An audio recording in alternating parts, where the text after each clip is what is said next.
I'm Cruz Devon, and welcome to This Gay Life. Today we're going to be talking with some individuals from the ACLU, or actually they're starting to create an ACLU in the area, and my guests are Gay Revi and Jim Walsh, and I'd like to let them introduce themselves right now. Gay, you want to go ahead and take it?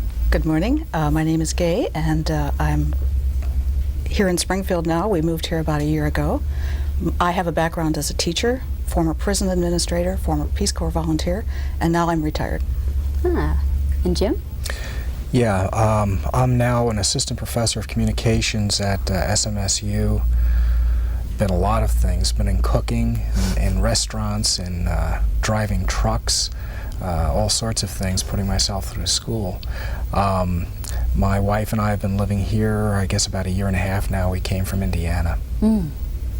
And I know you're involved in the ACLU, and just recently they've gotten together and started to try to put together a chapter, but how did you first get involved with ACLU?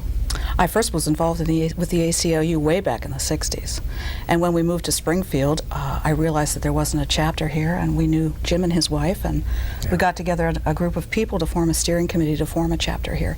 It just seemed that it was something that was needed here in this part of the Ozarks. Mm. Yeah. I hadn't been a member before coming here, but I'd worked with the group on occasion in the early 70s especially. Hmm. Right now maybe we ought to talk about what the ACLU is. I realize that's a set of initials that a lot of people are like, what's the ACLU? So what does it stand for? And kind of give us a brief history on what the ACLU is. Basically, the name is the American Civil Liberties Union. It was formed early in the century in an America that a lot of people today don't even know existed. We take certain protected rights like freedom of speech, freedom of association for granted. It would surprise many Americans to learn that those are modern, that only in modern times were those rights ever enforced. If you spoke, for example, if you said, you know, the government's no good during World War I, you were put in prison. The Bill of Rights was unenforced in the early part of this century, and the American Civil Liberties Union was found to see to it that the Bill of Rights was enforced. And essentially that's what it's all about, to ensure that constitutionally protected rights and freedoms are actually enforced in this country. Well, what's kind of the early history? I mean, obviously it was formed to protect guaranteed rights through the Bill of Rights, but what did they first do? I mean, it's like, I'm sure, like, if like a couple of guys said, hey, that's not fair, you know, and started standing up against, like, well, we'd already been together 100 years then, and started saying, well, don't you think we ought to start, like, enforcing this? I'm sure they got maybe a little bit of flack on that. Well, probably. The person who founded the ACLU was living in Boston at the time. And this was at a time where if you spoke up in opposition to the First World War, the Attorney General at that time, whose name was Palmer, Mitchell Palmer, would round up people and deport them. There was no due process. Clergy were arrested for speaking out against the war. They were accused of being treasonous. And you were right. A group of people got together and said, wait a minute, we have this document which was ratified 120 years ago. Maybe it's about time we started making the government live up to its end of the contract. And that was the reason for the founding of the ACLU. Was there a lot of, like, early fights and stuff, like court fights? I mean, right now, I mean, whenever somebody disputes something, it automatically whoops into the court system. It was really a combination of two groups of people. You had one group of people who were fairly liberal, combination of liberals and socialists, and you also had a group of people who were very conservative. In fact, the conservatives, by and large, tended to be the group's lawyers. And both of them had an interest, from both the left and the right, in ensuring that America lived up to what it said it was all about. And yeah, there were early fights, almost all in the courts, almost all conducted by very conservative lawyers. Well, okay, and that was in the early part of the century. Right. Correct. And, yeah. But like nowadays, we all have rights, correct? And we all don't. More or well, less. We'd like to think that we do. Okay, well, that's kind of smoothing it over just a little, but what I'm saying is, like, why would somebody want to be involved? I mean, obviously, the first beginnings of this organization was because it was pretty obvious that the rights weren't being enforced. Right. Why would somebody these days even want to be interested in something like the ACLU? Let me give you a couple of more egregious cases that we've come across recently. First-year law student and her boyfriend traveling on a county road, pulled over and stopped by two cops who've had their badges and name tags removed.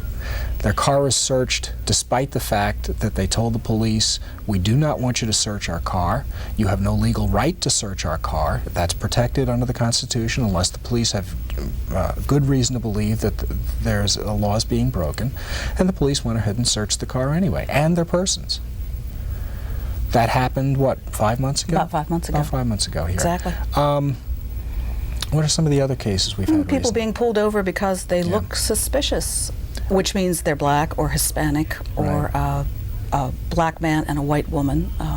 No probable cause, just because we don't like the way they look, so we're going to pull them over and question them. It happens all the time. Okay. Well, a lot of people will say, well, I'm not dark-skinned, I don't have dark eyes. You know, why bother? It's like, I'm not suspicious, I don't do anything. And sooner or later, everybody needs the Bill of Rights. If you decide, there's a wonderful story that goes back to Nazi Germany. They took my neighbor away because he was a Jew, and I'm not a Jew. Then they took my other neighbor away because he was a communist, and I'm not a communist. They took my other neighbor away because he was a socialist, and I'm not a socialist. And they took my other neighbor away because he was a Pole, and I'm not a Pole. And my other neighbor away because he was a Catholic, and I'm not a Catholic. Then they took me away, and there was nobody left to stand up for me. You fight for all rights because it's the right thing to do, and because sooner or later you're going to need the Bill of Rights too. Sooner or later. Exactly. A lot of people have the idea that, that the ACLU is a very liberal organization, and you said earlier that it was started by some liberals and some conservatives. But I mean, is it really a whole bunch of liberals that just have a bunch of conservative lawyers? I voted for Nixon in '72. Yeah.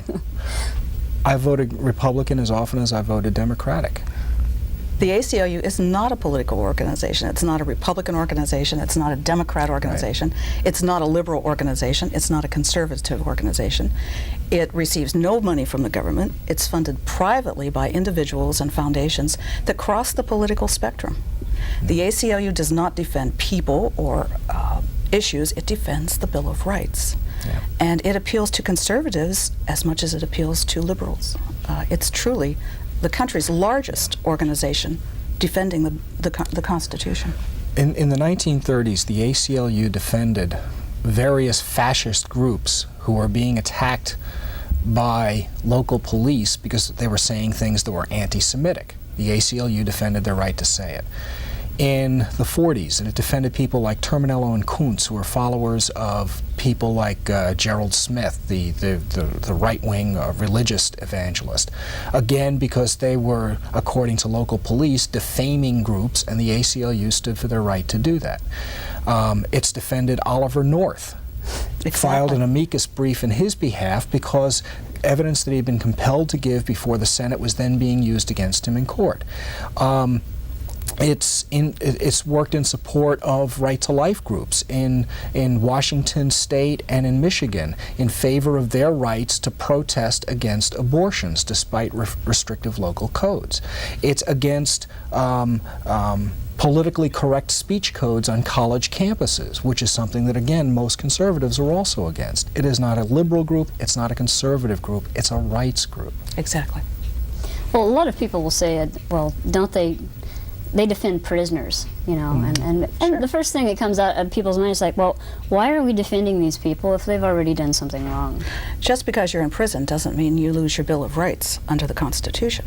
The Constitution doesn't talk about first-class citizens and second-class citizens. The Constitution talks about the rights of all people. The Bill of Rights talks about everybody's rights. Now, inmates do lose a lot of their autonomy and a lot of their ability to conduct their own lives, but their rights are still protected. The beautiful thing about this written document that we have called a Constitution is that it applies to everyone in the country, whether you're in prison, whether you're a terminally ill patient in a hospital, whether you're a person who's protesting abortions by picketing on a sidewalk. It applies to you no matter where you are. Yeah. Your rights cannot be taken away from you by the government. The ACLU has no problem with punishing prisoners. No. All it says is, decide what the punishment is. A jury and a judge will decide that, and that is what you get. Okay? You don't suddenly say anything goes. It's fair game on you now because you've been convicted of a crime. So although you were sentenced to 20 years in prison, now we can beat you whenever we feel like it. We can withdraw your ability to worship as you please. You'll get raped repeatedly while you're in prison, and that's all just your hard luck. You get sentenced to what you were sentenced to. No more and no less. Mm. Yeah. Recently, what you said about like being in the country and having rights, there's been a lot of talk about like illegal aliens. What is the stance on that? I mean, once a person enters the country, do they automatically have these rights? Of course. Of course. The Bill of Rights extends to everybody who's in the country. You don't have to be a citizen to be guaranteed your rights. You can be a resident alien, you can be an illegal alien. Just because of your status as an alien or a non-alien has nothing to do with your basic rights. Which doesn't mean you can't be deported if you're in the country illegally. You certainly can be. But while you're in the country, you have the right to worship as you please, you have the right to speak as you please, and the other rights that go along with the Bill of Rights. And you can't be deported without due process. Yeah. Does that automatically give you a right to work? I mean, as an alien? Or is that part of a different process?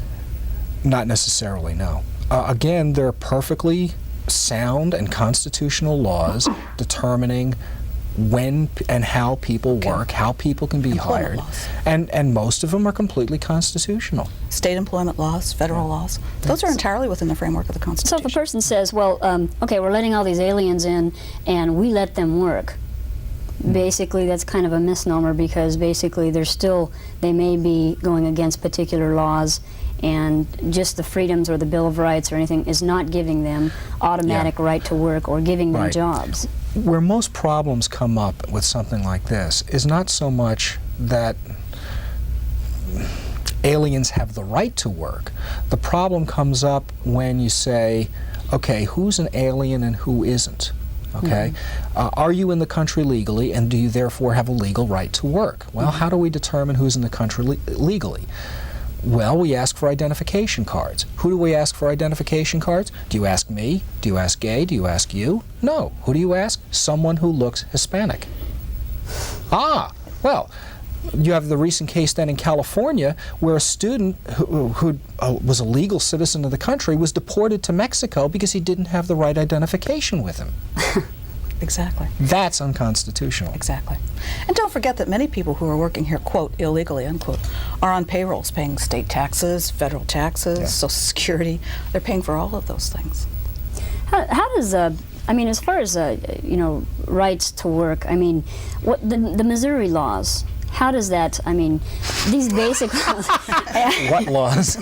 Or the lack thereof. There's an oxymoron. Yeah. Okay, and I mean, it basically, okay, as a gay person, as an openly gay person, what are my rights? None. None. Oh, great. You don't have any. We get a lot of phone calls from people in this area, in southwestern, southeastern Missouri, all over the state, as a matter of fact. We get phone calls from Arkansas, Indiana. We get phone calls from all over the place. And many of those phone calls that are coming in are from workers, particularly in the Ozarks, who are saying, my boss fired me today without giving me a reason. Can the ACLU help me? And my answer is no. Or I've had people call and say, I've been fired because my wages have been garnished. Is that legal? Can they do that to me? Guess what? They can. Yeah. Missouri is what's called an at-will state. Employers hire you at will, and they can let you go at will. You do not have to be given a reason. Right. You can be fired because you ride a motorcycle after work and your employer thinks that's dangerous. You can be fired because you stopped after work and had a couple drinks with some of your buddies because your employer doesn't like it that you drink. I know of a case where a worker was fired because he went for a company physical and they fired him because his cholesterol level was too high. You have no rights in this state. Yeah. Now, having said that, there are certain things that are protected. Race, religion, now with the, in many firms anyway, disability. But those are all federal protections, and only those particularly sensitive things, religious affiliation, for example, only those things that the federal Constitution protects, protect you as a citizen here in the state. Nothing else. If they don't like your looks, they don't like your haircut, they don't like your clothes, they don't like the color of your eyes, they don't like your complexion, you can be fired. You can be fired. Well, that doesn't make me feel very good. Not at all. It's frightening. I mean, even if, like, I mean, it could be anything. I mean, like, except for whether the you're things fat that Jim or has. skinny or Oh, yeah, yes, of people course. are fired every day because they're, quote, overweight, unquote. Yes. Having said that, of course, you get into some weird situations. If you're overweight, you can be fired. But if you're so grossly obese that you're disabled, then you can't be fired. Because the federal law protects you. Because, But if you're just a normal person and basically they don't like you, they Tough can luck. just, Tough you're luck, out of right. here. And, you're out of here. Right. And, You're out of here. And you have no recourse. I think one of the emerging areas of concern for the ACLU right now, and will continue to be so, is the area of workers' rights in this country. Things like drug testing in the workplace, all of those are very real issues which we all should be concerned about. Anybody who works should be concerned about these things. Well, okay, what about the employer side, though? He says, okay, employer sitting here says, well, I have X amount of workers, this person's not putting out. But you're talking about a performance standard right. there. Now that's Yeah. a perfectly reasonable standard. Sure. Yeah. Yeah, well, what if it's just because maybe the performance is based on looks? Because he looks like he's not working or Yeah. something. Well, more and more performance testing is entering the workplace, and once criteria are established so that all workers are treated on the same level, then we can come up with some sensible reasons for letting people go and for protecting others.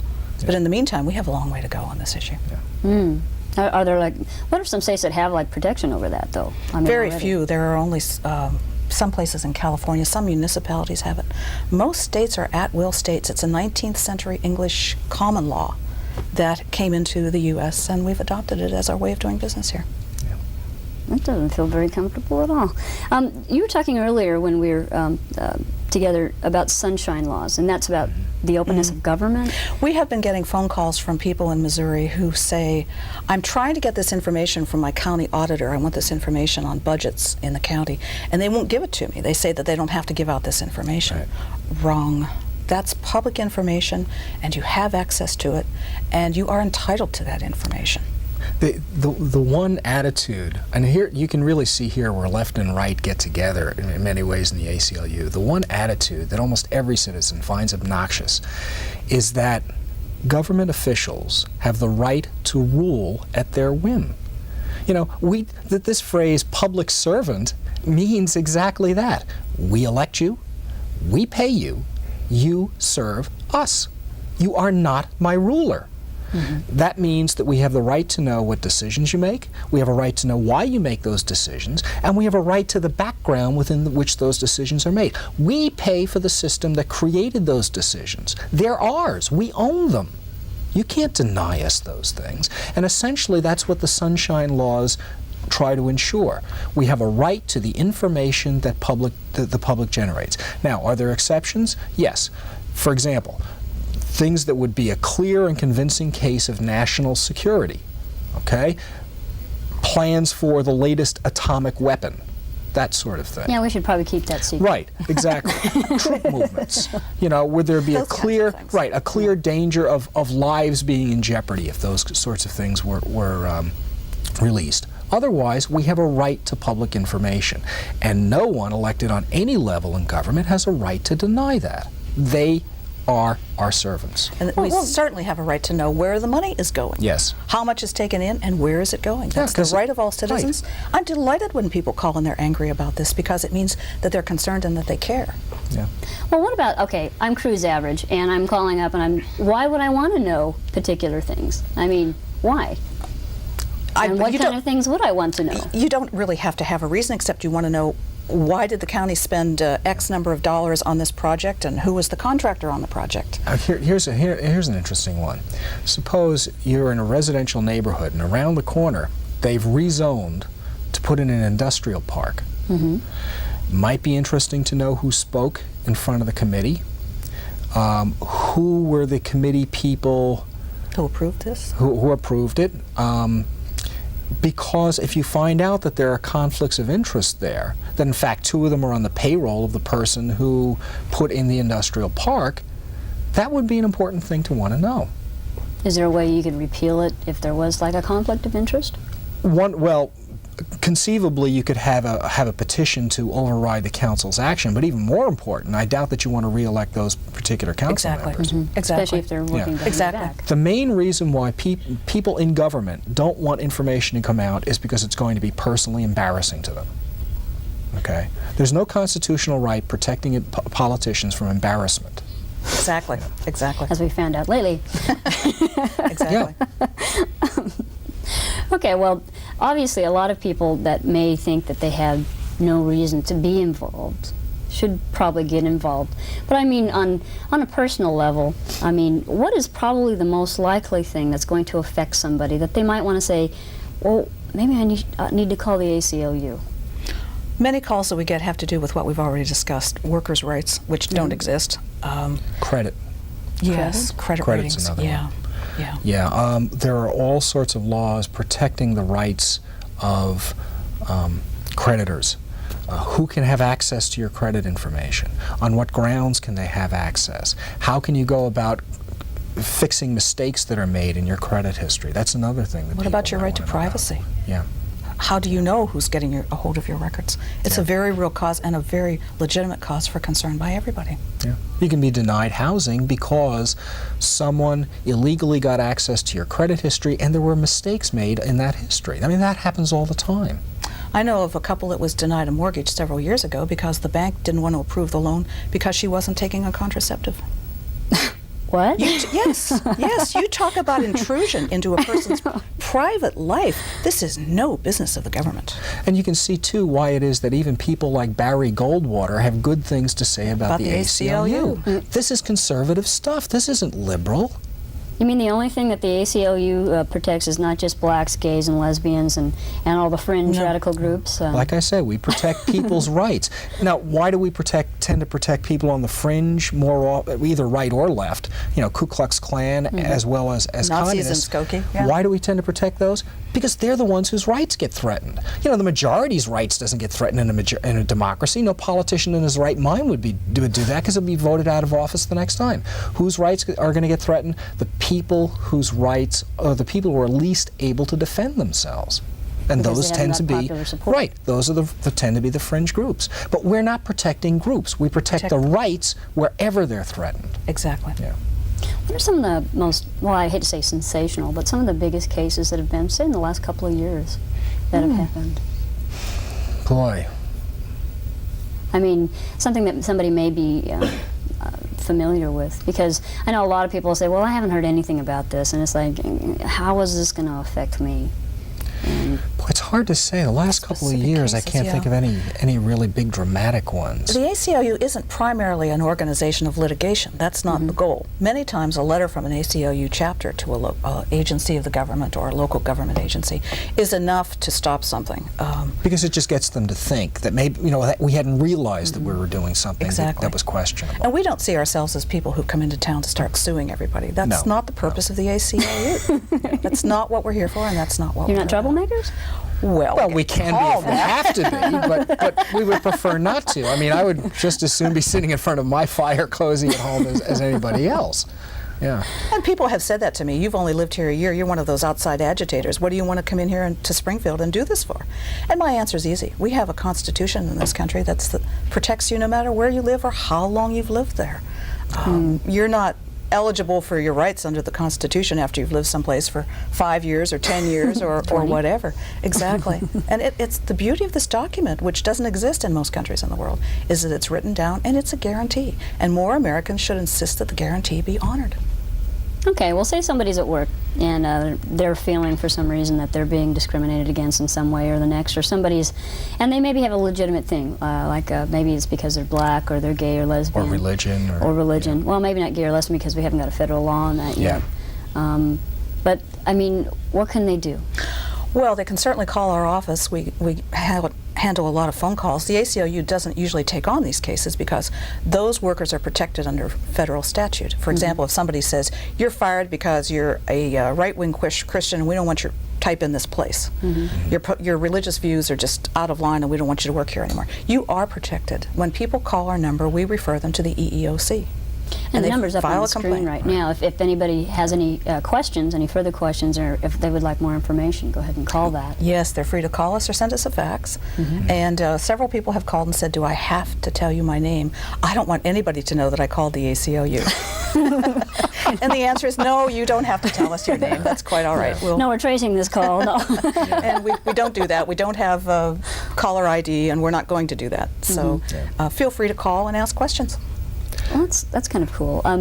As far as other ways to get involved, I mean, besides just informing oneself, you have like a reading list of information. You want to name off a few things? Sure, we have information there, ACLU briefing papers, and we'll be happy to send these out in individual numbers to anybody who calls us or sends us a fax and requests them. For example, we have a document called The History of the Bill of Rights, and we'll be happy to send that out to you. AIDS and Civil Liberties. If you know somebody who's suffering from AIDS, you might want to have a copy of this publication. Artistic freedom. What about issues of censorship? We had an issue not too long ago here in Springfield, which bordered on a censorship issue. Drug testing in the workplace. More and more employees and employers are concerned about what are the rights of people in terms of drugs in the workplace. English only. What about this movement to make English the only language in the country? The death penalty. The ACLU has an excellent briefing paper on that. The rights of employees. Lie detector testing. If you give us a call at 886-0181, we'll be happy to send you a copy of any of these. We'll be happy to try to answer your questions. And if you just want a single copy of something, it's free. If you want to use it for an organization and you want more copies, then we're going to have to charge for printing and postage. But part of our job here in Springfield is just to educate people about their rights and about the Constitution. I've had people who have called me and said, you people seem to think that God isn't mentioned in the Constitution, which is true. And then they say, well, but in the Pledge of Allegiance to the flag, we say that this is one nation under God. And people have been surprised to learn that the Pledge of Allegiance is not part of the Constitution. Right. It was, in fact, it was created by a socialist in the late 19th century. And the words under God weren't added until the 1950s. Exactly. I remember when those were added to the Pledge of Allegiance back in the 50s. There's going to be a meeting coming up soon, so I'm sure everybody's all fired up and wanting to attend. Well, all our meetings are open to the public. We have no secrets. We've got about 30 seconds left, so I want you to give us a little bit of information about that. Our next meeting is on Sunday afternoon, January 15th, 4 o'clock, at the First Unitarian Universalist Church, 2434 East Battlefield. The public is invited. You're always welcome. Well, I'd like to thank my guests for being here, Jim Walsh and Gay Revi. And if anybody needs more information, because this was all kind of pretty fast for us, if you didn't get the information we had up earlier for the ACLU, go ahead and give us a contact number. I mean, our contact number is going to be up next, so you can just give me a call and I'll put you in touch. And remember, that meeting is going to be on Sunday, January 15th. January 15th. 4 o'clock. And at 4 o'clock. And if you're interested, you can always show up there at the Unitarian Church. I'd like to thank you for joining me here on This Gay Life.